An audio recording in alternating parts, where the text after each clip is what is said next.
Mesdames, Messieurs, honorables invités. L'intendance des armées, dans sa configuration actuelle, est le résultat de nombreuses mutations portées par de valeureux pionniers qui lui ont donné ses lettres de noblesse. Quel meilleur hommage alors que de baptiser le camp qui va abriter cette nouvelle école du nom d'une personnalité dont la vie et le service vont inspirer les jeunes générations. Un chef militaire qui a marqué de manière indélébile la naissance et le développement de nos armées. Je veux nommer l'intendant-colonel Landing Bessane. Né en 1932 à Diamaguène, dans le cercle de Nioro-Dinu, il a fait ses études primaires dans la ville du même nom et ses études secondaires à l'école des enfants de troupe de Saint-Louis du Sénégal, actuel prytanée militaire Charles Thioréré. À l'instar des autres grands pionniers qui ont porté nos armées sur les fonds baptismaux, il commence sa carrière militaire dans l'armée française le 28 octobre 1950 au 7e régiment de tirailleurs sénégalais. Il gravit rapidement les échelons jusqu'au grade de sergent-chef le 19 mars 1956, période pendant laquelle il a successivement servi à Dakar et au Proche-Orient.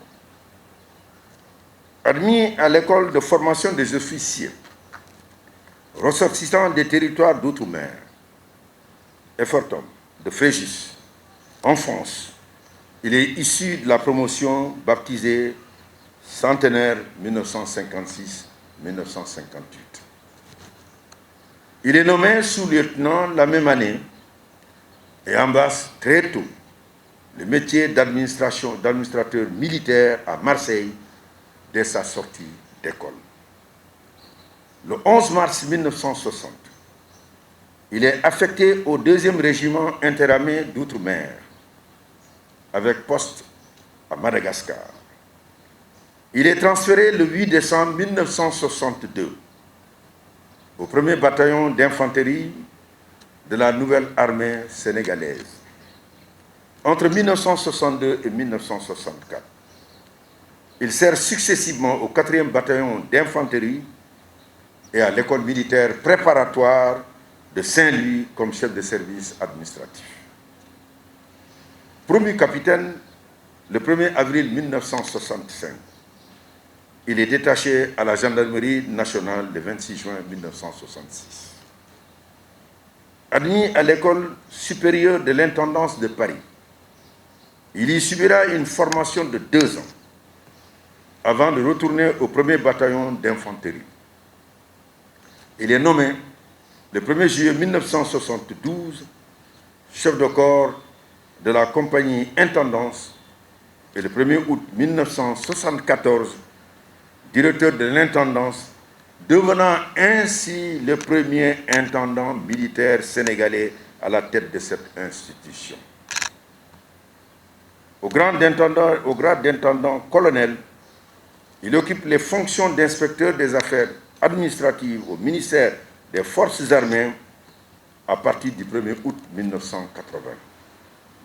Le 1er septembre 1987, il est nommé attaché militaire naval et de l'air près l'ambassade du Sénégal au Maroc afin de faire valoir ses droits à la retraite le 31 décembre 1999.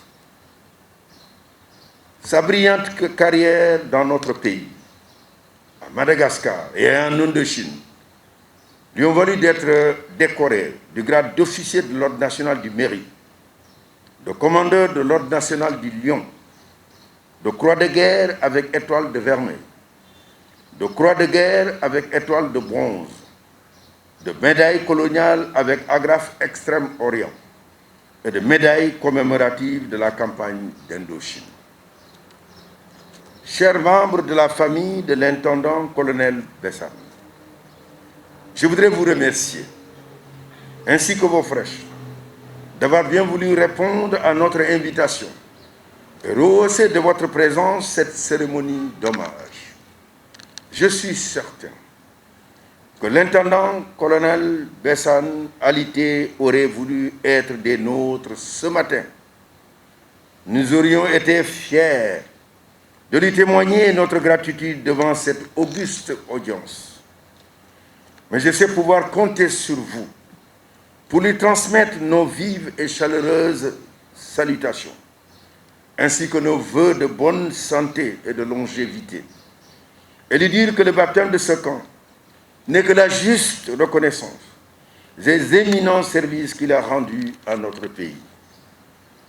Mais, messieurs les officiers, sous-officiers, militaires du rang et personnel civil des armées, le parcours de cet officier dont votre camp porte désormais le nom est exceptionnel. Il est un exemple d'abnégation, de persévérance et de probité. Premier Sénégalais directeur de l'intendance, il a su tracer la voie dans laquelle les générations suivantes se sont inscrites pour faire de la direction de l'intendance l'un des piliers du soutien dans les armées. Il devra être pour vous une source d'inspiration.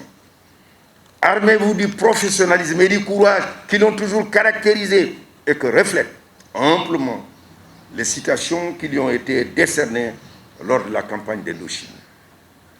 Je vous exhorte à mettre un accent particulier sur la qualité de la formation des stagiaires de cette école qui doit être une référence dans notre pays et dans le cercle des pays partenaires qui nous font déjà confiance pour la formation de leurs cadres.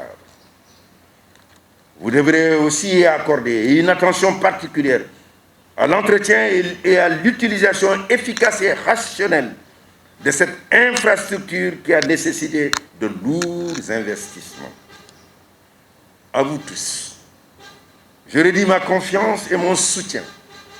Je compte sur vous pour le succès de cette école, au profit des intendants militaires, des officiers d'administration, des sous-officiers et militaires du rang.